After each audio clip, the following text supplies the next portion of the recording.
राधे राधे। आज हम गोपाष्टमी व्रत कथा श्रवण करेंगे। कार्तिक शुक्ल पक्ष अष्टमी तिथि को गोपाष्टमी के रूप में मनाया जाता है। इस दिन भगवान श्री कृष्ण ने गौचारण लीला आरंभ की थी। हम गोपाष्टमी पूजन विधि जानेंगे। इस दिन बछड़े सहित गाय का पूजन करने का विधान है। इस दिन प्रातः काल उठकर नित्य कर्म से निवृत्त होकर स्नान करते हैं। प्रातः काल ही गौओं और उनके बछड़ों को भी स्नान कराया जाता है। गौ माता के अंगों में मेहंदी, रोली, हल्दी आदि के थापे लगाए जाते हैं और गायों को सजाया जाता है। प्रातः काल ही धूप, दीप, पुष्प, अक्षत, रोली, गुड़, जलेबी, वस्त्र और जल से गौ माता की पूजा की जाती है और आरती उतारी जाती है। पूजन के बाद गौग्रास निकाला जाता है। गौ माता की परिक्रमा की जाती है और परिक्रमा के बाद गौओं के साथ कुछ दूर तक चला जाता है। गांव में आज भी यह परंपरा देखने को मिलती है। श्री कृष्ण की गौचारण लीला और कथा। भगवान जब 6 वर्ष की आयु में प्रवेश किया तब एक दिन भगवान यशोदा से बोले कि मैया अब हम तो बड़े हो गए हैं। माता यशोदा बोली, अच्छा लल्ला, अब तुम बड़े हो गए हो तो बताओ हम क्या करें। भगवान ने कहा, अब हम बछड़े चराने नहीं जाएंगे, अब हम गाय चराने जाएंगे मैया। मैया ने कहा कि ठीक है, बाबा से पूछ लेना। मैया के इतना कहते ही झट से भगवान नंद बाबा से पूछने चले गए। बाबा ने कहा, लाला अभी तो तुम बहुत छोटे हो, अभी तुम बछड़े ही चराओ।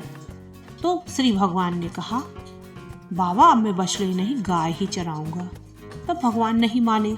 तब बाबा बोले, ठीक है लाल, तुम पंडित जी को बुला लाओ, वह गौचारण का मुहूर्त देखकर बता देंगे।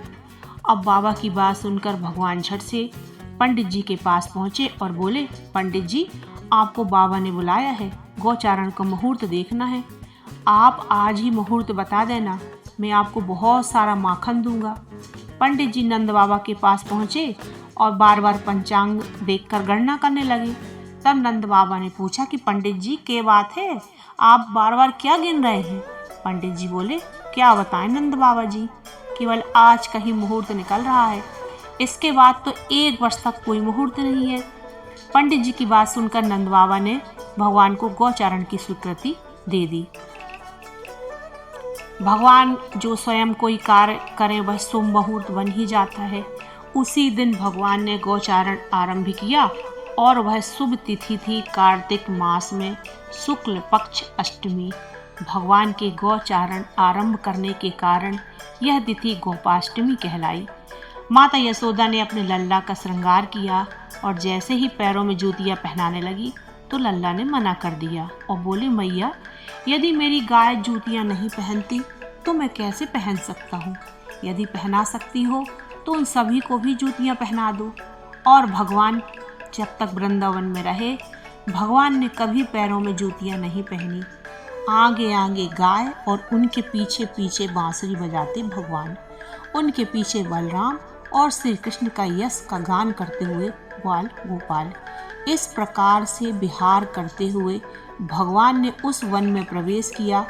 तब से भगवान की गौचारण लीला का आरंभ हुआ। बोलो गोपाष्टमी व्रत कथा की जय।